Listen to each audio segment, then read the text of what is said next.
হেন প্রভু কোথা গেলা আচার্য ঠাকুর।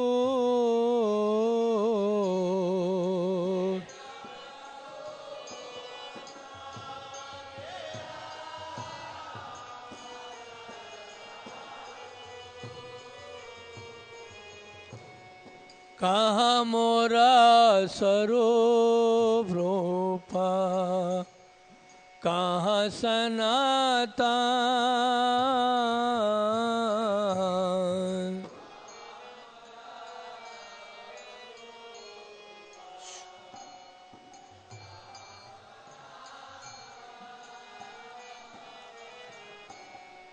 कहाँ दास रघुनाथ पतित पावन।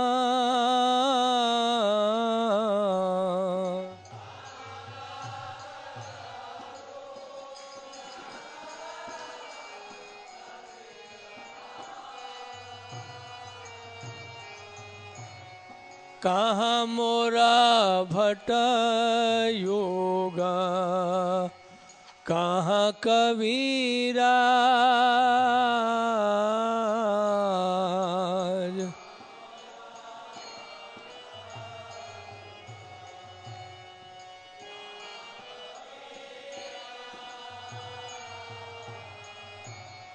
एका काले कोथा गेला गोरा नटराज।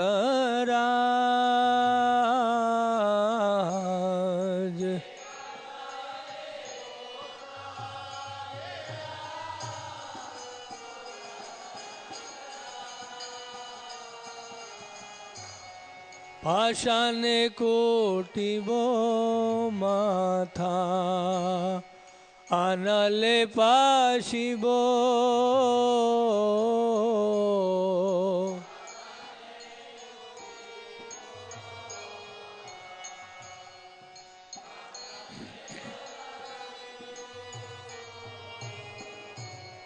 गौरंगा गुनेरा निधि कोथा गेले पाबो।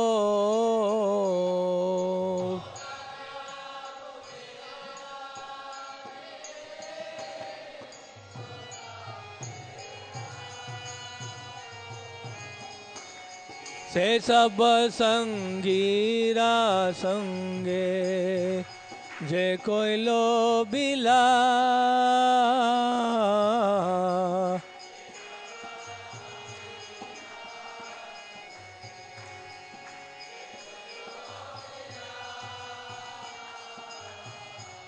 से संगा न पाइया कांदे नरोत्तमो दास।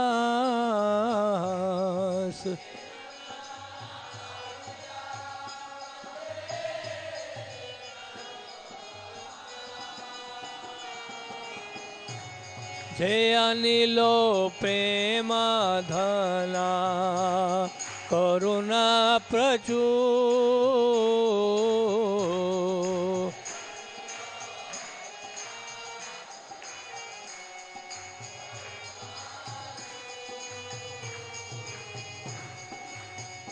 जय वैष्णव ठाकुर वैष्णव ठाकुर वैष्णव ठाकुर जय वैष्णव ठाकुर।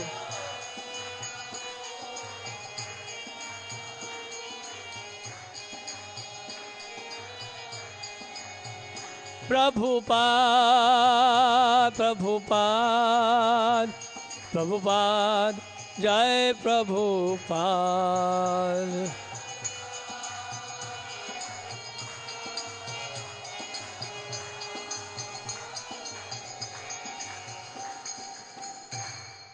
जय ओम Vishwapal Paramhans परिव्रजकाचार्य अष्टोत्तर षट्सी Shrimad His Divine Grace अभय चनारविंद भक्ति वेदांत स्वामी श्रील प्रभुपाद की जय। अनंत कोटि वैष्णव वृंद की जय। नामाचार्य श्रील हरदास ठाकुर की जय। प्रेम से कहो श्री कृष्ण चैतन्य प्रभु नित्यानंद श्री अद्वैत गदाधर शिवासादि गौर भक्त वृंद की जय। श्री श्री राधा कृष्ण गोप गोपीनाथ श्याम कुंड राधा कुंड गिरी गोवर्धन की जय। गंगा माई की जय, यमुना माई की जय, वृंद देवी तुलसी महारानी की जय। श्रील गोपाल भट्ट गोस्वामी तिरुभाव तिथि महामहोत्सव की जय। इताई गौर प्रेमानंद। All glories to the assembled devotees, Hare Krishna.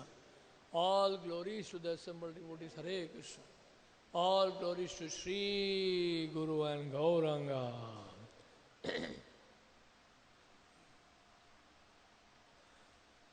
ये पंखी की आवाज आ रही बहुत।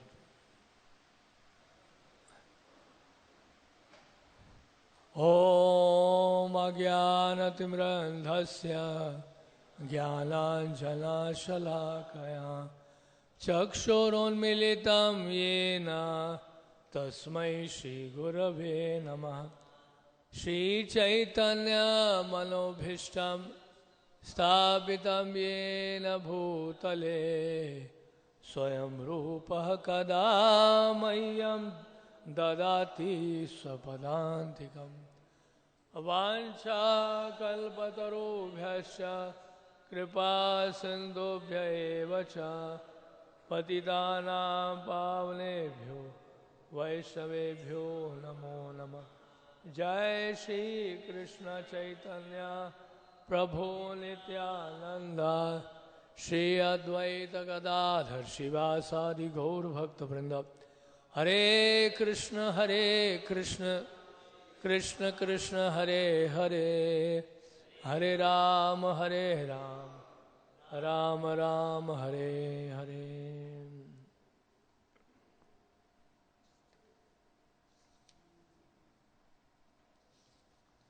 आज श्रील गोपाल भट्ट गोस्वामी का तिरुभाव दिवस है। 6 गोस्वामियों में से एक श्रील गोपाल भट्ट गोस्वामी, और चैतन्य महाप्रभु ने सबसे अधिक समय बिताया उनके साथ। या श्रील गोपाल भट्ट गोस्वामी को मौका मिला, लगातार 4 महीने चैतन्य महाप्रभु उनके घर पे रहे थे, तो बहुत ही निकटतम संग प्राप्त हुआ श्रील गोपाल भट्ट गोस्वामी का महाप्रभु का। श्रील गोपाल भट्ट गोस्वामी दक्षिण भारत श्रीरंगम से थे। उनके बारे में गौरगढ़ से इस दीपिका में लिखा है, अनंग मंजरी यासेत साध्या गोपाल भट्ट कहा भट्ट गोस्वामिनम के चिदाहुन श्री गुण मंजरीम। तो ब्रजलीला में अनंग मंजरी बताया गया उनको, गोपाल भट्ट गोस्वामी। अनंग मंजरी श्रीमती राधारानी की बहन, छोटी बहन, और या तो उनको गुण मंजरी भी कहा गया है, कुछ लोग उनको गुण मंजरी भी कहते हैं।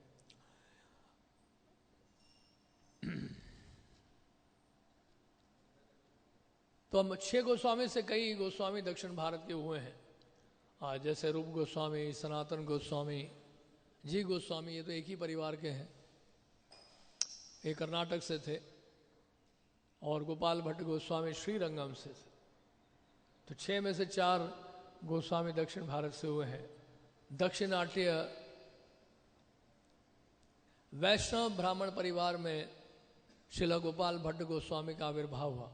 श्री संप्रदाय, श्री वैष्णव थे उनके पिता, यानी श्रीपाद रामानुजाचार्य के संप्रदाय के थे उनके पिता श्री वेंकट भट्ट। तो इनके बारे में बहुत अधिक तो नहीं दिया चैतन्य चरितामृत में। चैतन्य चरितामृत में ये बताया जा रहा है नरहरि चक्रवर्ती के द्वारा भक्ति रत्नाकर में, कि उन्होंने स्वयं ही मना किया था विनम्रता के कारण कि मेरा नाम आप मत लिखिए, मेरे बारे में कुछ मत लिखिए। नाम तो ठीक है, लेकिन मेरे बारे में कुछ मत लिखिए। वो नहीं चाहते थे उनके बारे में लोग पढ़ें और सुने और उनका गुणगान हो। तो ये वैष्णव की विनम्रता होती है, अलग अलग भाव होता है वैष्णव का। कुछ लोग, वो कुछ वैष्णव ऐसे होते हैं कि वो हाँ कर देते हैं, इसका मतलब ये नहीं कि वो विनम्र नहीं है। इसका अर्थ होता है कि वो वैष्णव का उद्देश्य कुछ और होता है कि उनके जीवन चरित्र को पढ़कर नए भक्तों को शिक्षा मिलेगी, वो सीखेंगे उनके जीवन चरित्र को पढ़कर। जैसे प्रभुपाद लीलामृत लिखा गया है, तो हम बहुत कुछ सीख रहे हैं उससे, हमें बहुत प्रेरणा मिल रही है। प्रभुपाद जी के प्रति हमारा आकर्षण बढ़ता है प्रभुपाद लीलामृत पढ़कर, तो इसलिए कई बार वैष्णव मना भी नहीं करते हैं, विनम्रता उनमें भी होती है। तो यह हर वैष्णव का अपना अपना एक भाव होता है, एक व्यक्तिगत उनका भाव है। तो गोपाल भट्ट गोस्वामी लेकिन नहीं चाहते थे कि उनका नाम, उनके बारे में कुछ लिखा जाए। जैसे श्रील लोकनाथ गोस्वामी भी नहीं चाहते थे उनके बारे में कुछ लिखा जाए। इसलिए आप देखेंगे चैतन्य चरितामृत में, चैतन्य भागवत में इनके बारे में कुछ आपको विस्तार से कुछ नहीं मिलेगा सुनने को। लेकिन ऐसे और भी कई ग्रंथ हुए हैं जिसमें उनके बारे में कुछ लिखा भी गया है। जैसे नरहरि चक्रवर्ती ठाकुर का एक ग्रंथ है भक्ति रत्नाकर, बहुत ही अद्भुत ग्रंथ है ये वैष्णव के बारे में, और उसमें गोपाल भट्ट गोस्वामी के बारे में कुछ हद तक लिखा गया है। एक अनुराग वल्ली मनोहर दास का, और उसके बाद यदुनंदन दास का, करुणानंद और नरोत्तम दास ठाकुर का लिखित नरोत्तम दास प्रेम विलास में नरोत्तम दास ने। तो इस तरह से जो है गोपाल भट्ट गोस्वामी के बारे में कुछ कुछ जानकारी हमें मिलते। बाकी लोचन दास ठाकुर, वृंदावन दास ठाकुर, कवि करणापुर, इन सब ने गोपाल भट्ट गोस्वामी के बारे में कुछ अधिक लिखा नहीं है। हाँ, मुरारी गुप्त अपने कड़चा में, कड़चा उनका जो डायरी चैतन्य चरित महाकाव्य जो लिखा था मुरारी गुप्त, उसमें कुछ विवरण दिया है उन्होंने, उनके अपने कड़चे में दिया है। तो आज हम बोलने जा रहे हैं वो अधिकांश तो ऐसे भक्ति रत्नाकर से हम बताएंगे, और कुछ हो सकता है प्रेम विलास से भी हमें जानकारी प्राप्त हो। तो शिला गोपाल भट्ट गोस्वामी श्रीरंगम में रहते थे। 1500 ईस्वी में इनका आविर्भाव हुआ ऐसा बताया जाता है, 1500 ईस्वी में। और 10 या 11 वर्ष के होंगे, या 10 वर्ष से 12 वर्ष के बीच के होंगे, जब चैतन्य महाप्रभु श्रीरंगम आए थे चातुर्मासी के समय और उनके घर पे ठहरे थे। तो उम्र तो बहुत छोटी थी उनकी। और जैसे हमने बताया कि रामानुज संप्रदाय के परिवार के थे, द्रविड़ ब्राह्मण। और इनके पिता, यानी कि पिता उनके ताऊ जी, उनके चाचा जी, ये सब 3 भाई थे। वेंकट भट्ट उनके पिता का नाम था। तिरुमल भट्ट जो है सबसे बड़े थे, बीच में वेंकट भट्ट थे, और उनके छोटे भाई थे प्रबुद्ध भट्ट। और ये प्रबुद्ध भट्ट बाद में प्रबोधानंद सरस्वती ठाकुर के नाम से जाने गए, त्रिदंडी भिक्षु। ऐसा शिल भक्ति सिद्धांत सरस्वती ठाकुर अपनी टीका में लिख रहे हैं। तो इस प्रकार ये तीनों के तीनों जो हैं इस परिवार से थे। और वेंकट भट्ट के सुपुत्र हुए गोपाल भट्ट, शिला गोपाल भट्ट। बाद में गोस्वामी के नाम से जाने गए जब वो वृंदावन आ गए थे। तो वेंकट भट्ट के सुपुत्र थे। तो बचपन से ही बहुत बुद्धिमान, जैसे श्रील जी गोस्वामी के बारे में भी लिखा है कि बचपन से बहुत बुद्धिमान, कुशाग्र बुद्धि, एक बार सुन ले तो सब कुछ याद हो जाएगा। और साधारण जीव तो है नहीं, सब नित्य परिकर है महाप्रभु के। ब्रज लीला में भी हैं, गौर लीला में भी हैं, तो सामान्य लोग तो है नहीं। तो इसलिए क्या है कि कुशाग्र बुद्धि है, और बचपन से बहुत जल्दी सब कुछ उन्होंने ज्ञान अर्जित कर लिया। संस्कृत भाषा में, व्याकरण में, न्याय शास्त्र में। प्रबुद्ध भट्ट को उनके पिता ने नियुक्त किया था, जो उनके सबसे छोटे भाई थे वेंकट भट्ट के, उनको नियुक्त किया गया था उनको शिक्षा देने के लिए। लेकिन प्रबुद्ध भट्ट का प्रारंभ में अद्वैत दर्शन के प्रति झुकाव था। तो वो भी ये चाहते थे कि गोपाल भट्ट जो है वो भी अद्वैत दर्शन का अनुसरण करें। लेकिन गोपाल भट्ट तो बचपन से ही भगवान के भक्त थे, अनन्य भक्त थे, और इस कारण से उनके ऊपर वो अद्वैत दर्शन का प्रभाव बिल्कुल भी नहीं पड़ा। और भक्ति रत्नाकर में दिया है, जब वो उनके पिता के साथ नीलाचल गए थे जगन्नाथ जी का दर्शन करने के लिए, तो जगन्नाथ जी का दर्शन करते ही गोपाल भट्ट के शरीर में जो है सात्विक भाव, अष्ट सात्विक भाव के सारे लक्षण नजर आने लगे। और वेंकट भट्ट समझ गए कि उनका जो ये लड़का है गोपाल भट्ट, इसके ऊपर विशेष कृपा है भगवान की, ये भक्त है बचपन से ही। तो होता है कि वैष्णव परिवार में भक्त जन्म लेते हैं, भक्तों को मौका मिलता है वैष्णव परिवार में, ब्राह्मण परिवार में जन्म लेने का। श्रील प्रभुपाद जी भी एक वैष्णव परिवार में जन्म लिए। बचपन से ही प्रभुपाद सेवा में लगे रहे, भक्ति में लगे रहे, राधा गोविंद की सेवा में, मृदंग बजाना, करताल बजाना, रथ यात्रा करना, विग्रह की सेवा करना, बचपन से सब प्रभुपाद कर रहे हैं। ऐसे नहीं कि बचपन से स्मार्टफोन थमा दिया या कंप्यूटर के सामने बिठा दिया और एक चश्मा लगा दिया सामने, क्योंकि आंखें कमज़ोर हैं, स्क्रीन में सामने बैठे हुए ऐसे आंखें फाड़ के, पूरा बचपन बर्बाद। एक से बढ़कर एक बदमाश बन रहे हैं सब, कोई संस्कार नहीं, कोई संस्कृति नहीं। बचपन से शिक्षा दी जा रही है कैसे धूर्त बनो, कैसे दुष्ट प्रवृत्ति के बनो, राक्षस कैसे बनो और विषयी जीवन कैसे बिताओ। ये आजकल की आधुनिक शिक्षा है। पाठशाला में, विश्वविद्यालयों में क्या सिखा रहे हैं पता नहीं। सब बंद कर दो, जितने भी पाठशाला हैं, कोई आवश्यकता नहीं है।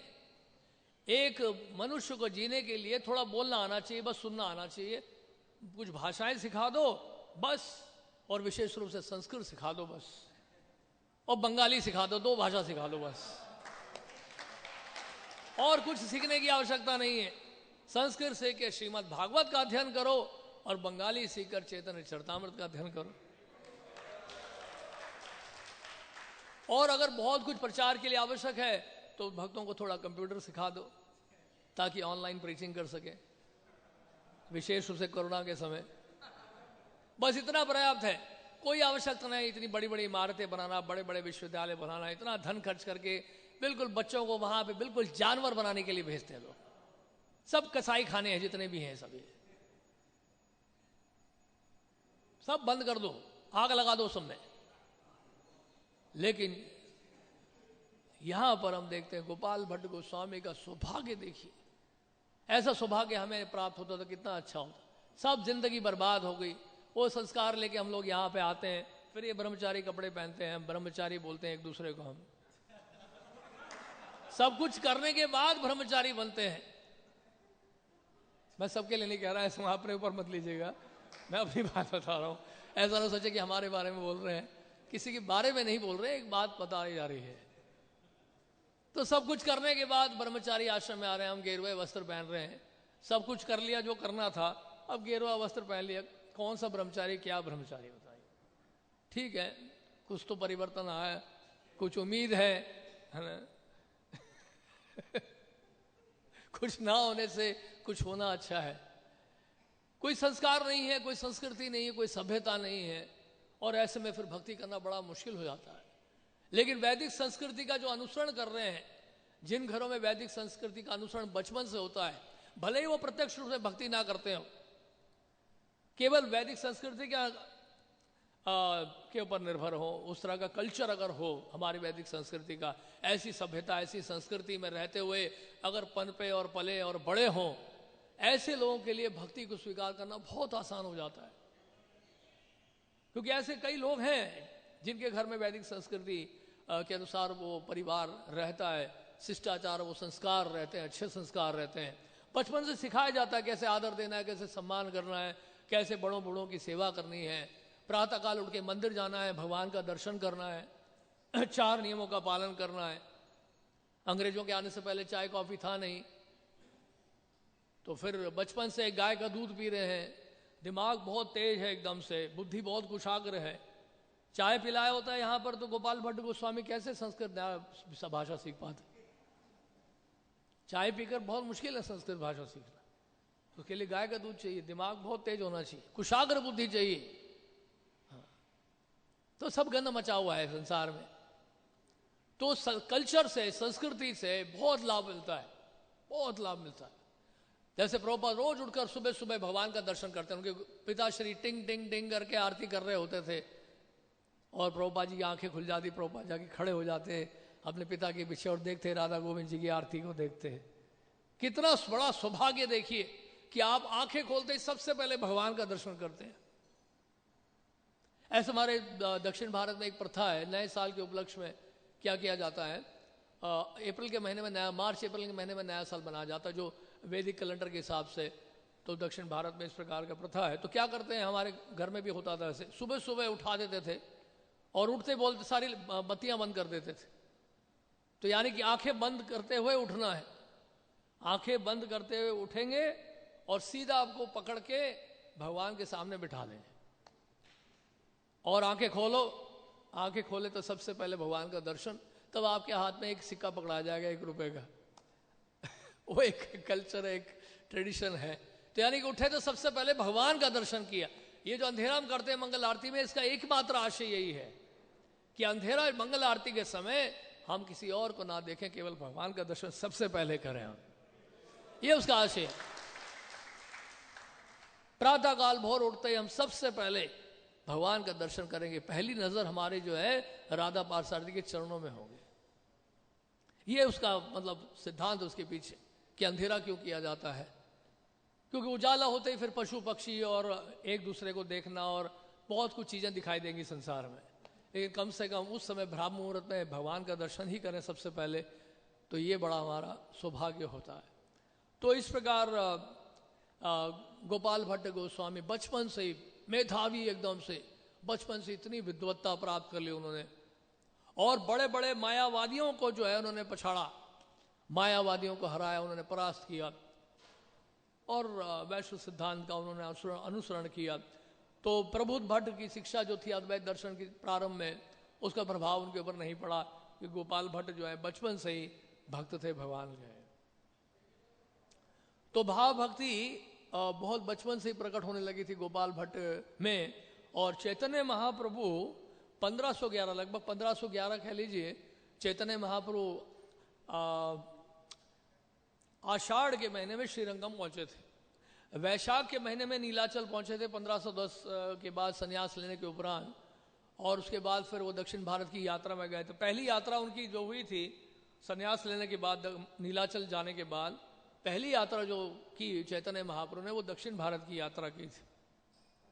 तो दक्षिण भारत की यात्रा करते करते वो लगभग आषाढ़ के महीने में, लगभग समझ लीजिए 1511 के करीब चैतन्य महाप्रभु पहुंचे। 1511 में आषाढ़ के महीने में श्रीरंगम पहुंचे, यानी कि चतुर्मास से थोड़े पहले कह लीजिए, जब चतुर्मास शुरू ही होने वाला है उसके अगले महीने, तो वहां पहुंचे थे श्रीरंगम। और वहां पे चैतन्य महाप्रभु जब पहुंचे तो उस समय गोपाल भट्ट जो है केवल समझ लीजिए 11 वर्ष के होंगे, बहुत छोटे थे, उम्र काफ़ी छोटी थी उनकी, 10 साल और 12 साल के बीच में होंगे। और चैतन्य महाप्रभु वहाँ पर आए थे, और चैतन्य महाप्रभु जो सबसे पहले तो श्रीरंगम रंगनाथ मंदिर में गए, कावेरी नदी में उन्होंने स्नान किया श्रीरंगम में, और उसके बाद रंगनाथ मंदिर का दर्शन किया। वहाँ भाव विभोर होकर जो है बड़े उच्च स्वर में संकीर्तन करने लगे चैतन्य महाप्रभु, नृत्य करने लगे, और हजारों हजारों लोग इकट्ठे होने लगे। कोई सन्यासी आया है, बहुत लंबा चौड़ा है, 7 फुट लंबा, गौर कांति का है, बड़ी बड़ी आंखें हैं उसकी, हाथ उसके इतने लंबे हैं, आजानुलंबित, घुटने तक उसके हाथ हैं। तो उनका रूप का दर्शन करने के लिए जो अद्भुत था, उसको देखने के लिए जो है कई लोग उमड़ पड़े, और भक्त लोग और कई लोग अलग अलग दिशाओं से आने लगे। 7 फुट लंबा तो बहुत होता है, नहीं आप कितने 6 फुट, 6 फुट खड़े हो जाओ, कितने 6 फुट खड़े हो जाओ, खड़े जाओ। ये बलेश्वर 6 फुट का है, अब इनसे 1 फुट और ऊपर चैतन्य महापुरुष, सोच के देखिए, नहीं इनसे 1 फुट और ऊपर है, 7 फुट चैतन्य महापुरुष। खैर हम दास हैं, दास दासानुदास। लंबा होना काफी नहीं है, वो योग्यता नहीं है महाप्रभु बनने के लिए। लेकिन मैं ऐसे ही बता रहा था तो कहीं मन में ये ना घुस जाए। तो इस तरह से फिर वहाँ पे बहुत भाव विभोर कीर्तन हुआ, चैतन्य महाप्रभु खूब नृत्य करने लगे, खूब संकीर्तन करने लगे। वेंकट भट्ट आए, उन्होंने देखा अद्भुत दर्शन चैतन्य महाप्रभु का, संकीर्तन करते हुए, नृत्य करते हुए। उन्होंने कहा कि सन्यासी हैं, हम गृहस्थ हैं, और हमारी जिम्मेदारी बनती है कि सन्यासी को घर में निमंत्रण दें, प्रसाद के लिए उनको न्योता दें, उनको आमंत्रित करें। तो चैतन्य महाप्रभु के पास गए, उन्होंने कहा कि आप सन्यासी हैं, आप हमारे श्रीरंगम में लगता है पहली बार आए हैं, आपसे एक अनुरोध है कि आप हमारे घर में आकर प्रसाद ग्रहण करें तो बड़ा अच्छा लगेगा, हमें आप कृपा करके सेवा का मौका दें। ऐसा प्रतीत होता है कि चैतन्य महाप्रभु, और चैतन्य महाप्रभु तो स्वयं कृष्ण है, जितनी भी भाषाएं पृथ्वी में है, और या जितनी भी भाषाएं पूरे ब्रह्मांड में है, उन सब भाषाओं को चैतन्य महाप्रभु जानते होंगे। तो पूरी संभावना कि चैतन्य महाप्रभु ने वेंकट भट्ट की भाषा में ही बात की होगी, हालांकि चैतन्य चरितामृत तो बंगाली में दिया है, तो ऐसा लगता है मुझे कि वेंकट भट्ट ने दक्षिण भारतीय भाषा में बात की होगी। चैतन्य महाप्रभु से उनको निमंत्रण दिया होगा, चैतन्य महाप्रभु ने जवाब भी उन्हीं की भाषा में दिया होगा। तो चैतन्य महाप्रभु उनके घर गए थे और बहुत सुंदर व्यवस्था की गई थी वहां पर। और जब पहुंचे उनके घर पे तो गोपाल भट्ट गोस्वामी महाप्रभु को देखकर गदगद हो गए एकदम से। ऐसा गोपाल भट्ट को लग रहा था कि बहुत पुराना संबंध है उनका महाप्रभु से, जन्म जन्मांतर का, जन्म जन्मांतर नहीं बल्कि नित्य उनके दास हैं, ऐसा गोपाल भट्ट गोस्वामी का एक अनुभूति हो रही थी महाप्रभु का दर्शन करके। वो गदगद हो गए, भाव विभोर हो गए। और चैतन्य महाप्रभु ने क्या किया, अपने चरण गोपाल भट्ट के मस्तक पर रख दिए, सर पे रख दिए, सर पे रख दिए। और जैसे ही महाप्रभु ने गोपाल भट्ट के सर पे अपने चरण रखे तो गोपाल भट्ट एकदम से भाव विभोर हो गए। सोच लिए महाप्रभु अगर आप छू भी दें तो फिर क्या होगा, समझ लीजिए कृष्ण प्रेम आपके प्रवेश कर जाएगा आपके चित्त में। जैसे अमोघा का हम लोग प्रसंग पढ़ रहे थे और महाप्रभु अमोघा को उठा रहे हैं, उठो अमोघा उठो, उठो हरे कृष्ण महामंत्र का जप करो, कीर्तन करो, उठो अमोघा। बस वो हैजा में लेटा हुआ था बीमार और रोगी, और कहा महाप्रभु के हस्त कमल उनके शख्स स्थल पे उन्होंने रख दिए। चैतन्य महाप्रभु जैसे ही रखा अमोघा भाव विभोर होके उठे और एकदम उद्दंड नृत्य कीर्तन करने लगे। छूने मात्र से करंट लग गया एकदम भाव का। तो ये भाव का करंट लग सकता है महाप्रभु के स्पर्श से। तो गोपाल भट्ट गोस्वामी के ऊपर तो चरण रख दिए चैतन्य महाप्रभु ने। तो गोपाल भट्ट गोस्वामी की क्या हालत हुई होगी सोच के देख लिए। वो तो सहन नहीं कर पा रहे थे उस दिव्य स्पर्श को, चैतन्य महाप्रभु के स्पर्श को। उनको लगा कि ये क्या दौड़ रहा है, बिजली जैसी दौड़ रही है मेरे शरीर में, भाव उन्माद एकदम से। गोपाल भट्ट गोस्वामी, और उसके बाद गोपाल भट्ट गोस्वामी एकदम से मूर्छित होकर गिर पड़े। अचानक आपके हृदय में कृष्ण प्रेम जागृत हो जाए तो क्या हालत होगी सोच के देखिए आप इस संसार के नहीं रहेंगे फिर।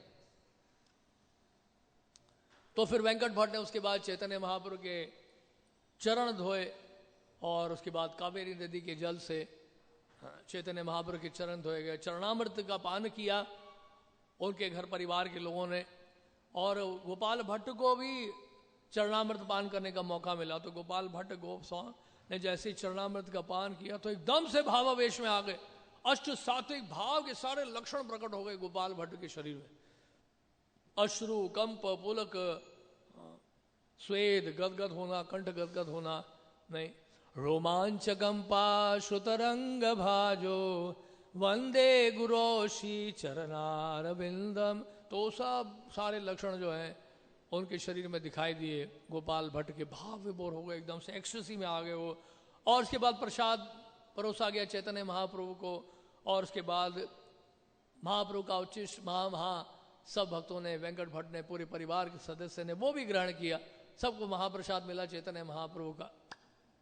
तो इस तरह से पूरा परिवार धन्य हो गया। और ऐसे में क्या हुआ, चतुर्मास से आ गया। चतुर्मास आया वो है, ये चतुर्मास का समय है। चतुर्मास के समय में ही चैतन्य महाप्रभु गए थे और चतुर्मास के समय ही श्रील गोपाल भट्ट गोस्वामी का तिरुभाव हुआ है ना।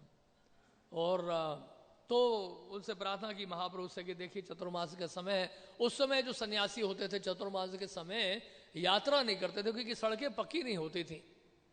जगह जगह कीचड़ और कंकड़ पत्थर और कहीं जगह पानी जमा हो जाना बहुत ज़्यादा, सड़कें ठीक नहीं होती थी। और सड़क जो थोड़ी बहुत होती भी थी वो टूटी फूटी होती थी सब, और चलने लायक नहीं होती थी सड़कें।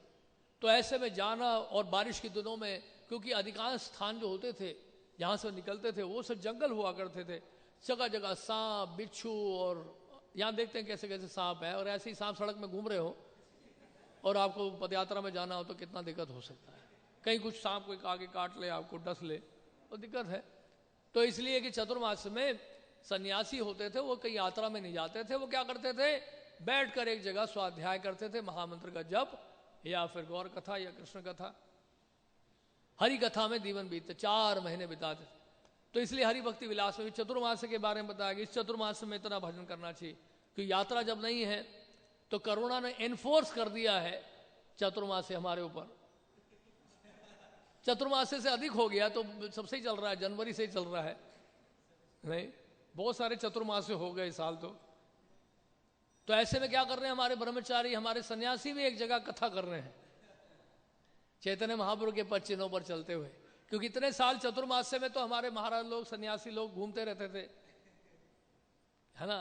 क्योंकि हमारा प्रभुपाद जी ने तो सिस्टम जो है प्रचार का बनाया हुआ है, चतुर्मासी हो कार्तिक हो कुछ भी हो, कहीं ना कहीं प्रचार करते रहो भाई।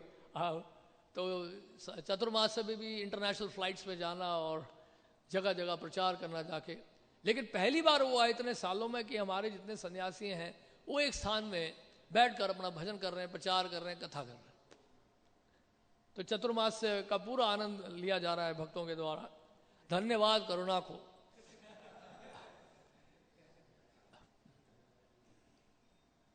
तो इस तरह से थोड़ा फिर क्या है कि सन्यासी को थोड़ा सा विश्राम भी मिल जाता है, शारीरिक विश्राम, क्योंकि यात्रा में जाना कोई आसान कार्य नहीं है। और उसके बाद इस्कॉन में सन्यासी बनना तो बहुत ही कठिन कार्य है।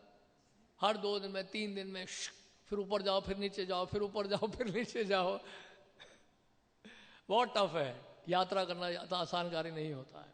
तो 4 महीने ठीक है, महाप्रभु ने वेंकट भट्ट के इस प्रस्ताव को स्वीकार कर लिया। उन्होंने कहा ठीक है, जैसा आप कहें वैसा ही ठीक है। तो चैतन्य महाप्रभु फिर वेंकट भट्ट के घर में रहे। प्रत्येक दिन कावेरी नदी में स्नान करते चैतन्य महाप्रभु, और रोज जाकर भगवान रंगनाथ का दर्शन करने जाते हैं। रोज रंगनाथ जी के दर्शन रोज करने जाते चैतन्य महाप्रभु, वहां खूब कीर्तन करते और फिर कावेरी नदी में स्नान भी करते। तो इस तरह से गोपाल भट्ट को चैतन्य महाप्रभु के साथ लगातार 4 महीने रहने का और उनकी सेवा करने का मौका मिल गया। और क्या चाहिए बताइए। आपके घर में चैतन्य महाप्रभु रुके हो 4 महीने के लिए, तो बस आनंद ही आनंद है फिर तो। और रोज कथा हो रही है। वेंकट भट्ट के साथ उनका बड़ा घनिष्ठ मित्रता का संबंध स्थापित हो गया चैतन्य महाप्रभु का वेंकट भट्ट के साथ। तो वो रोज कथा कर रहे थे, कृष्ण कथा हरि कथा चलती रही। लेकिन गोपाल भट्ट ने कृष्णदास से बहुत कुछ सुना था चैतन्य महाप्रभु के बारे में, क्योंकि तो इस संन्यास वेश में देखा था। संन्यास वेश की हम लोग पूजा नहीं करते हैं, हम तो नवदीप वेश या नदिया के जो वेश की पूजा सेवा करते हैं। कि संन्यास वेश एक विरह का वेश है, फीलिंग इन सेपरेशन। तो जो गौड़िया है वो तो चाहते हैं हमेशा मिलन का ही रूप देखें भगवान का। तो इस प्रकार लेकिन कृष्णदास जो गए थे साथ में दक्षिण भारत, काला कृष्णदास, तो उन्होंने बहुत कुछ बताया था चैतन्य महाप्रभु के बारे में, नवदीप लीला के बारे में, नदिया में कौन कौन सी लीला की गौर हरि ने, गौर सुंदर ने, और कैसे वो दिखते थे, घुंघराले बाल थे उनके। और प्रातः काल नूपुर पहन के जो है सुबह सुबह भोर में जब उदय होता था सूर्य, तो वो निकल पड़ते थे बाहर भक्तों के साथ संकीर्तन करते हुए नवदीप में। ताथई ताथई बाजले खोल, घन घन तहे झांझेरा रोल, प्रेम ढला ढला सोना रंगा, चरने नूपुर बाजे। तो ये सब चर्चा हो रही थी, नवदीप की लीलाओं की चर्चा हो रही थी। अब गोपाल भट्ट को जो है थोड़ा सा गुस्सा आ गया। बोलते मेरा जन्म यहां क्यों हुआ दक्षिण भारत में, विधाता को दोष देने लगे। क्या आपने मेरा जन्म यहां पे क्यों किया, नवदीप में क्यों नहीं किया। मैं गौर हरि गौर सुंदर का वो रूप नहीं देख पाया जिसमें उनके घुंघराले बाल हैं, इतने सुंदर केश हैं, बिना केश के उनको मैं देख रहा हूं, वो वेश वो रूप में नहीं देख पाया हूं, उनकी नवदीप की लीला का मैं दर्शन नहीं कर पाया। विधाता हे ब्रह्मा, आपने मुझे यहां दक्षिण भारत में क्यों जन्म दिया, मैं तो गौड़िया वैष्णव हूं। नहीं तो नहीं बोला मैं गौड़िया वैष्णव, कहने का मतलब है कि वो नवदीप में क्यों नहीं उनका जन्म हुआ। और इस तरह से गोपाल भट्ट जो है वो बहुत दुखी होकर ये बात कहने लगे। और आपने ऐसा क्यों किया, आपने ब्रजेंद्र नंदन श्री कृष्ण, ब्रजराज श्री कृष्ण को आपने ये सन्यास वेश क्यों पहना दिया। तो इस प्रकार वो सोच रहे थे और विधाता को दोष दे रहे थे। और अकेले एकांत में जाकर गोपाल भट्ट एकदम से रोने लगे, विलाप करने लगे, और अकेले में बैठकर गोरख महाप्रभु के बारे में सोचने लगे, उनका स्मरण करने लगे। उनकी आंखें भर गई अश्रुओं से, भाव विभोर हो गए गोपाल भट्ट। यानी कि महाप्रभु के घर पर रुके हुए हैं, फिर भी देखिए उनको नवदीप का स्मरण हो रहा है कि उस वेश में उनको देखना चाहते थे। जैसे राधारानी जब पहुंची थी कुरुक्षेत्र, ब्रजवासी जब कुरुक्षेत्र पहुंचे थे, चैतन्य महाप्रभु यही भागवत कर रहे हैं जगन्नाथपुरी में जगन्नाथ जी के रथ के सामने कि आप वही कृष्ण है, मैं वही राधा हूं, ऐसा क्यों है कि मुझे वृंदावन का स्मरण हो रहा है। नहीं, हमें नहीं बात आई ये राजवेश और ये मुकुट, ये सोने का मुकुट, ये रत्न जड़ित रथ, इतने सारे योद्धा, हमें नहीं सब भाता है। हमें तो वो ग्वाले पसंद है, वो मोर मयूर पंखी धारी, वंशीधारी त्रिभंग रूप में जो खड़े होते हैं, जो वृंदावन के कुंजों में घूमते हैं, ग्वालों के साथ, सखाओं के साथ गोचारण करते हैं ब्रज में, हमें तो उसका स्मरण हो रहा है। तो यहां पे गोपाल भट्ट भी नवदीप का स्मरण कर रहे हैं, गौरंग महाप्रभु यानी गौर सुंदर गौर हरि की लीलाओं का स्मरण कर रहे हैं। और उसके बाद चैतन्य महाप्रभु समझ गए, अंतर्यामी है, वो समझ गए कि गोपाल भट्ट की इच्छा क्या है, उनके मन में क्या है। और गोपाल भट्ट जब सो गए थे, विश्राम कर रहे थे, इस प्रकार सोच सोच के फिर वो विश्राम करने चले गए, तो लेट गए थे वो। और रात को सपने में क्या देखा उन्होंने, नवदीप की लीलाओं का दर्शन प्राप्त हुआ, लीला स्फूर्ति हुई उनको।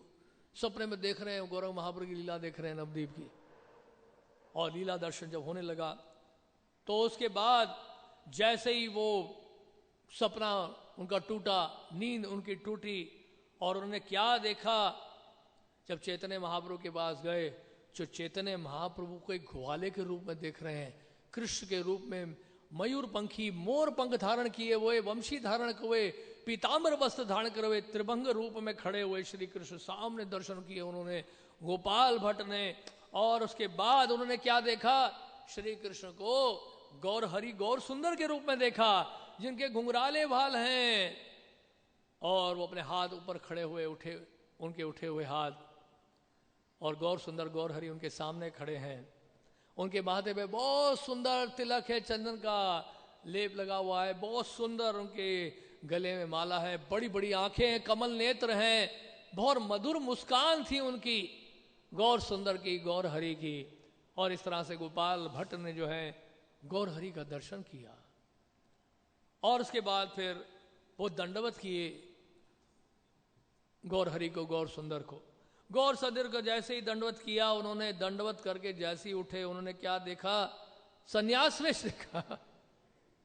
और वो ना अब कृष्ण का रूप था, ना गौर हरि गौर सुंदर का रूप था, और फिर से वो सन्यास वेश का रूप सामने दिखाई दिया। रोते रोते बार बार वो गिरते रहे, बार बार वो गिरते रहे उनके चरणों में। तो इस तरह से चैतन्य महाप्रभु ने कहा, आप धैर्य मत कहो, धैर्य रखो, धैर्य रखो, चिंता मत करो गोपाल, बहुत जल्दी तुम इस बंधन से मुक्त हो जाओगे और तुम्हें वृंदावन जाना होगा। तुम वहां जाकर रूप और सनातन के आश्रय में रहना, आप वहां जाना, और मेरे भाव के बारे में, मेरे व्यक्तित्व के बारे में उनसे अधिक तुम्हें जानकारी मिलेगी, वो रूप और सनातन से।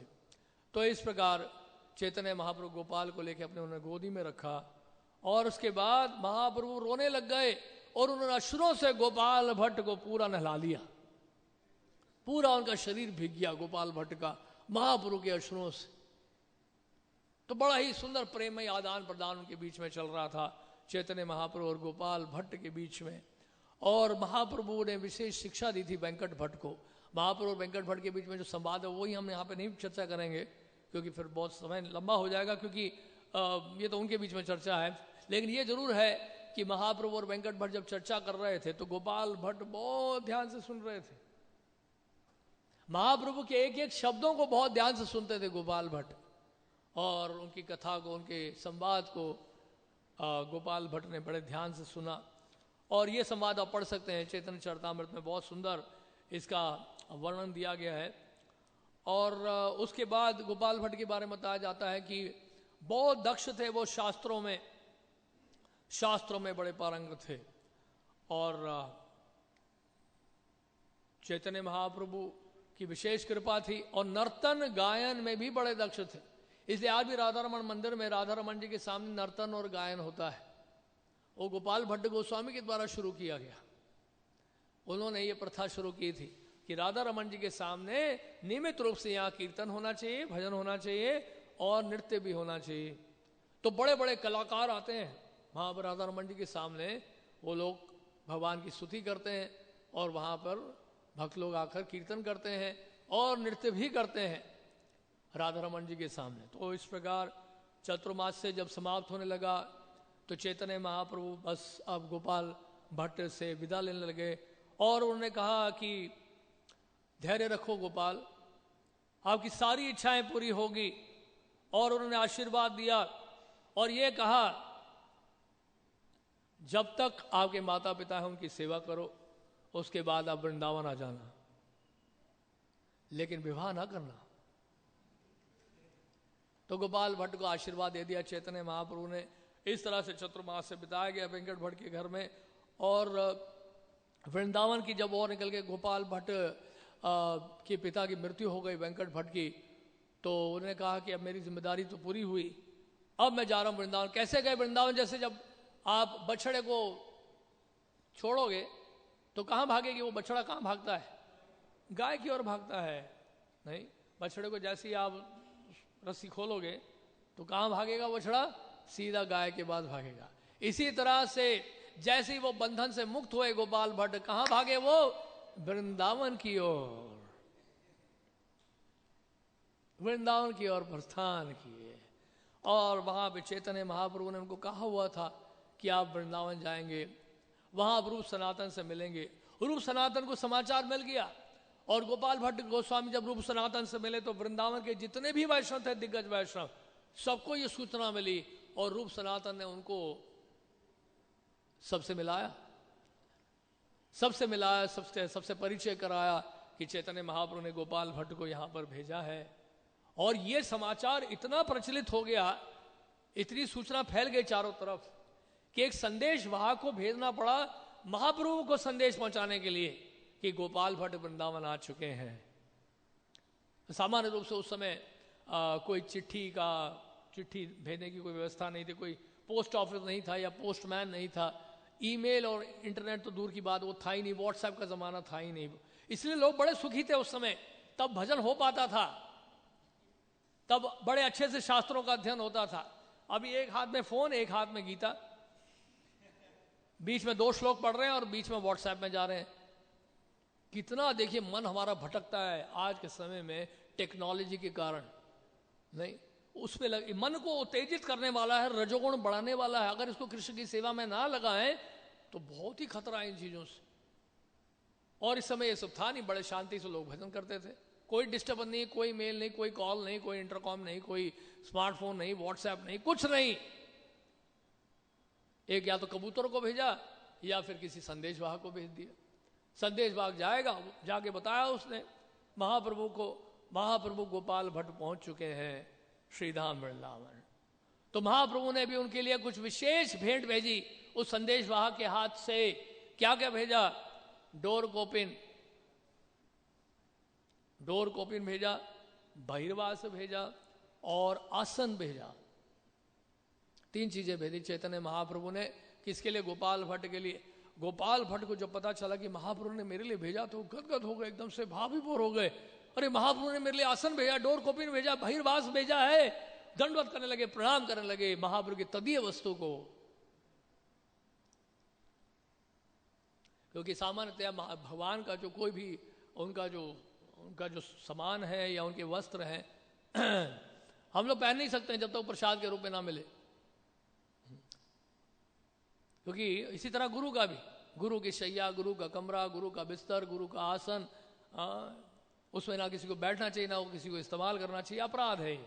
उनके कमरे में सोना, ये सब अपराध है। उनके रसोई में जाके खुद के लिए बनाना, ये भी अपराध है। ये गुरु अपराध है। इसलिए यहां पर महाप्रभु, इसलिए गोपाल भट्ट उसमें बैठ नहीं रहे। उन्होंने कहा ये तो महाप्रभु का है। लेकिन रूप सनातन ने फिर उनको बता दिया ये प्रसाद के रूप में आपके लिए भेजा है महाप्रभु ने, आप इसको स्वीकार करिए और आप इस आसन में बैठिए। बोलते नहीं नहीं नहीं, उन्होंने कहा आपको बैठना होगा। महाप्रभु ने संकेत दिया इस आसन के माध्यम से कि अब आपको शिष्य बनाने होंगे, आपको दीक्षा देनी होगी। तो इस तरह से उन्होंने स्वीकार किया, उसको प्रसाद के रूप में स्वीकार किया। और ये राधा रमन जी के विग्रह के बारे में बताया गया है कुछ। और उस समय चैतन्य महाप्रभु ने एक समय गोपाल भट्ट को ये भी बताया था कि आप जब वृंदावन जाएंगे तो आपको एक शालिग्राम शिला मिलेगी। आपको गंडकी नदी से आपको शालिग्राम शिलाएं मिलेंगी नेपाल में जब वहां जाएंगे। लेकिन वृंदावन में जाएंगे जो पहली शिला आपको प्राप्त होगी गंडकी नदी से, उस शिला को राधा रमन जी के रूप में आपको सेवा करनी है। और ये भी बताया गया कि चैतन्य महाप्रभु ही राधा रमन के रूप में आए हैं, गौर होइलो राधा रमन, ऐसा ही बताया जाता है। इस कारण से भी राधा रानी नहीं है राधा रमन जी के साथ, क्योंकि वो गौरंग महाप्रभु का रूप है राधा रमन जी के रूप में। और गोपाल भट्ट को ये बताया था चैतन्य महाप्रभु ने कि आप राधा रमन जी के विग्रह की सेवा करना जब आप वृंदावन में होंगे। तो इस तरह से क्योंकि ये भी बताया गया कि कूर्म आकृति जो रूप धारण किया था चैतन्य महाप्रभु ने विरह के कारण जगन्नाथपुरी में नीलाचल में सिंह द्वार के पास जब गिरे थे, गंभीरा से निकलकर विरह में, दिव्य उन्माद में, महाभाव में, और कूर्म आकृति धारण कर ली थी चैतन्य महाप्रभु ने। तो वही कूर्म आकृति रूप था शालिग्राम शिला का जो गंडकी नदी से गोपाल भट्ट को प्राप्त हुआ था, और जिनको गोपाल भट्ट ने राधा रमन के रूप में उन्होंने पूजा की, उनकी सेवा की। तो ये बताया जाता है कि गोपाल भट्ट को ये भी चैतन्य महाप्रभु ने सपने में बताया था कि वो जाएं, गंडकी नदी जाएं नेपाल में, और वहां जाकर वो क्या लाएं, वो शालिग्राम शिला को लेकर आए। तो पहली शिला होगी, उसके बाद 11 और शिलाएं मिलेंगी आपको, तो लगभग 12 शिलाएं। तो पहली शिला जो है वो राधा रमन जी की शिला हो गई। तो इस तरह से फिर गोपाल भट्ट निकले और सहारनपुर से होते हुए, जब सहारनपुर जानते, सहारनपुर जगह है, सहारनपुर से होते हुए देवबंद जब पहुंचे तो वहां पर एक थे जिनका नाम था माधव प्रसाद शर्मा, उनके घर पे रुके थे। उनके 2 सुपुत्र थे, दामोदर और गोपीनाथ, और बाद में गोपाल भट्ट ने उनको दीक्षा भी दी थी। राधा रमन की जो सेवा है वो दामोदर को प्राप्त हुई थी। उसका कारण है कि गोपीनाथ जी को भी दीक्षा दी थी। गोपीनाथ भी बहुत उन्नत वैष्णव थे, लेकिन बहुत विरक्त थे, वो विवाह नहीं करना चाहते थे। तो इस कारण से दामोदर को सेवा दी। किसने? गोपाल भट्ट गोस्वामी ने। उसका कारण क्या है? कि ब्रह्मचारियों सन्यासियों का पता नहीं, ब्रह्मचारियों का आज इधर है कल उधर है, नहीं, कोरोना हुआ तो भाग गए वृंदावन, कुछ भरोसा नहीं, और पता चला ठाकुर जी अकेले रो रहे हैं, कौन सेवा करेगा? तो इसी गृहस्थ को देंगे तो वो एक ही जगह टिके रहेंगे, जाएंगे नहीं, हिलेंगे नहीं। तो ये सब सोच के इसलिए आज भी राधा रमन जी की सेवा 40 गृहस्थ परिवार मिलके करते हैं। उनका पूरा एक टीम है, पूरा एक परिवार है जो दामोदर जो थे उनके वंश परंपरा में आते हैं, यानी कि वो सब राधा रमन जी की सेवा करते आए हैं, जिनको प्रमाणिकता दी थी गोपाल भट्ट गोस्वामी ने गौड़िया वैष्णव संप्रदाय में। तो इस तरह से 40 गृहस्थ परिवार, इनको टर्न बाय टर्न मौका मिलता है सेवा करने का, राधा रमन जी की सेवा करने का। बड़े भव्य रूप से राधा रमन जी की सेवा होती है। प्रभुपाल ने कहा हमें डीटी वर्शिप सीखना चाहिए राधा रमन जी की सेवा से, मंदिर से। प्रभुपाल रोज जाते थे राधा रमन मंदिर में उनका दर्शन करने के लिए। जब प्रभुपाल वृंदावन में थे, पहले बंसी गोपाल में, फिर राधा दामोदर मंदिर में, प्रभुपाल रोज जाते थे राधा रमन जी का दर्शन करने के लिए। तो इस प्रकार यात्रा करते हुए निकले और उसके बाद नेपाल पहुंचे, गंडकी नदी तक पहुंचे, और गंडकी नदी में उन्होंने अपना हाथ डाला तो पहली शिला उनको प्राप्त हुई, वो थी राधा रमन जी की शिला, शालिग्राम दामोदर शिला। हमारे गुरु महाराज के पास है दामोदर शिला। तो दामोदर शिला में क्या होता है, उसमें एक ऐसा धागा जैसे लिपटा होता है। तो इसका मतलब क्या है, जैसे माता यशोदा ने कृष्ण को बांध दिया था रज्जू से, तो वो शिला भी इसी तरह से ऐसा लगता है कि वो एक रज्जू से बंधा हुआ है। महाराज के पास से कभी देखिएगा आप, महाराज भी एक दिन शिला को हाथ में लेकर कह रहे थे कि एक दिन ये भी विग्रह के रूप में प्रकट होंगे, ऐसे बोल रहे थे। महाराज मुस्कुरा रहे थे, बोलते हुए मुस्कुरा रहे थे। तो क्योंकि वो महाराज का गोपाल भट्ट का भी जो शिला थी वो भी दामोदर शिला थी, तो पहली जो शिला मिली थी। तो इस प्रकार तो वो फिर ले आए, शिलाओं को ले आए, और शिलाओं को लाकर वापस आए।